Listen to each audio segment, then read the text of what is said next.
Radhe Radhe everyone, स्वागत है आपका मेरे इस चैनल पे। और आज जिस ग्रह के बारे में मैं आपसे बात करूंगा वो है सूर्य यानी सन। सन जो होता है, अब इसका एक एट्रीब्यूट समझिए। सन जो है आत्मा का कारक होता है आपकी, ठीक है। यानी सन जिस हाउस में भी बैठेगा उस हाउस से जुड़ी चीज़ें आपकी आत्मा की खुशी होगी, मतलब उन उस घर से जुड़ी चीज़ों को करने से आपको सबसे ज़्यादा खुशी मिलेगी। तो चलिए बैठाते हैं सन को हर एक हाउस में और जानते हैं कि डिफरेंट डिफरेंट हाउस में सन किस तरह के प्रभाव देता है। सन को अगर हम लोग अब सबसे पहले सन को बैठाते हैं फर्स्ट हाउस में। फर्स्ट हाउस किसका होता है? खुद आप होते हैं फर्स्ट हाउस। फर्स्ट हाउस में बैठा अगर सन होता है तो इनकी खुशी, ऐसे लोगों की खुशी खुद के साथ ही होती है। हमेशा देखिएगा, ये आप अपने आप में ही संतुष्ट और खुश रहने वाले लोग होते हैं। एंड अबव ऑल इनकी पर्सनैलिटी भी बहुत मैग्नेटिक होती है, मतलब खूबसूरत नहीं, मैग्नेटिक। ये एक तरह से आप समझिए कि सूर्य फर्स्ट हाउस में बैठा है, ये लोग राजा की तरफ से, किंग, लीडरशिप, एडमिनिस्ट्रेशन, ये सब इनके अंदर क्वालिटी ये मिलेगी ही मिलेगी, क्योंकि ये सेल्फ का घर है, मतलब ये आपके खुद का घर है। और सूर्य जो सभी ग्रहों में सबसे उच्च का माना जाता है वो यहाँ पे बैठा हुआ है। एनीवे, सन जो है इस हाउस में उच्च का भी होता है, ये मैं बाद में बताऊंगा आपको, but just to tell you कि सन का यहाँ पे क्या इफेक्ट पड़ता है। अब सन को हम बैठाते हैं दूसरे घर में।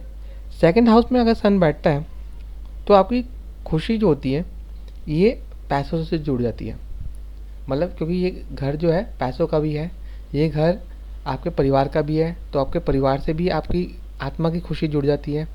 पैसा कमाने से आपको खुशी मिलती है, मतलब एक तरह से देखा जाए तो आपकी आत्मा की संतुष्टि पैसा कमाने से, फैमिली के साथ रहने से होती है, उससे एसोसिएट हो जाती है।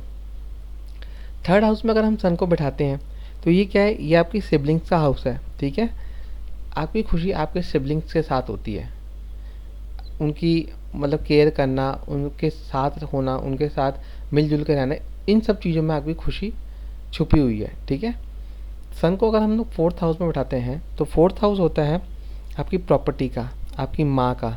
तो आपकी जो रियल हैप्पीनेस है वो इन सब चीज़ों से एसोसिएट हो जाती है। ये गवर्नमेंट और पॉलिटिक्स का भी हाउस है। तो अगर सन यहाँ पे बैठते हैं तो ऐसा कहा जाता है कि ऐसे लोग बहुत अच्छे पॉलिटिशियन बन सकते हैं। तो उनकी जो रियल हैप्पीनेस है वो इन सब चीज़ों से एसोसिएट हो जाती है। सन को अगर हम लोग फिफ्थ हाउस में बैठाते हैं, फिफ्थ हाउस होता है बच्चों का, ठीक है। तो और सन फिफ्थ हाउस जो होता है वो आपकी एजुकेशन का भी होता है। तो आपकी असली खुशी आपके बच्चों में, उनके लिए कुछ करने में, उनको सपोर्ट करने में, उनको नर्चर नॉरिश करने में, आपकी खुद के लिए आपको एजुकेशन लेने में, अच्छी एजुकेशन लेने में, इन सब चीज़ों में आपकी खुशी छुपी होती है। सन को अगर हम लोग सिक्स्थ हाउस में बैठाते हैं, सिक्स्थ हाउस में बैठा हुआ सन, ये जो हाउस होता है ये नौकरी का होता है, ये सेवा का हाउस होता है, ठीक है। तो इन्हीं सब चीज़ों में आपकी खुशी भी छुपी होती है। अच्छा, दूसरी चीज़, सन यहाँ पे बैठा हुआ है, ये हाउस एनिमीज़ का भी होता है। सन जब यहाँ पे बैठता है तो ऐसे लोगों के जो एनिमीज़ होते हैं वो उनके सामने टिक ही नहीं सकते, क्योंकि ये राजा है, सन को हम राजा बोलते हैं। राजा के सामने कोई शत्रु टिक ही नहीं सकता। तो सन यहाँ पे बैठा हुआ है, बहुत स्ट्रॉन्ग पोजीशन होती है, ऐसे लोगों के एनिमीज़ कभी टिक ही नहीं सकते उनके सामने। सन को बैठाते हैं अब हम सेवन्थ हाउस में। सेवन्थ हाउस क्या होता है? अब यहाँ पे सन क्या करता है कि सेवन्थ हाउस जो होता है आपकी मैरिज का होता है, सेवन्थ हाउस जो होता है आपके बिजनेस का भी होता है। तो सन यहाँ पे बैठ के करेगा क्या? सबसे पहले वो आपके जो रियल हैप्पीनेस है वो आपके बिजनेस से जोड़ देगा, ठीक है। आपके बिजनेस के लिए सन यहाँ पे बहुत अच्छा रहेगा, बट आपकी शादी के लिए जो है ना, ये थोड़ा डिफ़िकल्ट है, क्योंकि सन की एक एट्रीब्यूट ये भी है कि उसके अंदर ईगो भी होती है, ठीक है, लीडरशिप होती है। तो शादी में लीडरशिप और ईगो होना अच्छा नहीं माना जाता। तो सन का यहाँ बैठना शादी के लिए उतना अच्छा नहीं होता, बट हाँ बिजनेस के लिए सही है, क्योंकि बिजनेस में आपको लीडरशिप भी चाहिए, एडमिनिस्ट्रेशन भी चाहिए। तो यहाँ बिजनेस के पर्सपेक्टिव से यहाँ सन अच्छा है, बट शादी के पर्सपेक्टिव से यहाँ पे सन उतना अच्छा नहीं है, ठीक है। अब हम सन को बैठाते हैं in eighth house. Sun in eighth house, ये जो होता है इनका इनका ये हिसाब होता है कि आप ये समझिए कि इनकी असली खुशी क्या है। ये एट्थ हाउस किस चीज़ का है? एट्थ हाउस जो है आपके गुप्त विद्याओं का है, ठीक है। गुप्त विद्या यानी एस्ट्रोलॉजी, किसी भी तरह के तंत्र मंत्र, किसी भी तरह की, मतलब आप ये समझ लीजिए ये चैरिटी का भी, ये एक तरह से चैरिटी का भी हाउस है, ठीक है। तो चैरिटी करने में, गुप्त विद्या सीखने में, इन सब चीज़ों में आपकी रियल हैप्पीनेस होती है।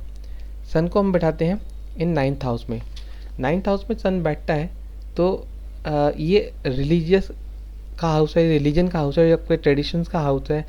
ये आपके रिलीजियस एक्टिविटी, रिलीजियस से रिलेटेड टूर करना, धार्मिक यात्रा जिनको हम बोलते हैं, उनका हाउस है। तो इन सब चीज़ों में आपकी खुशी छुपी होती है, ठीक है। इन सब चीज़ों को करने से आपको मतलब खुशी मिलती है।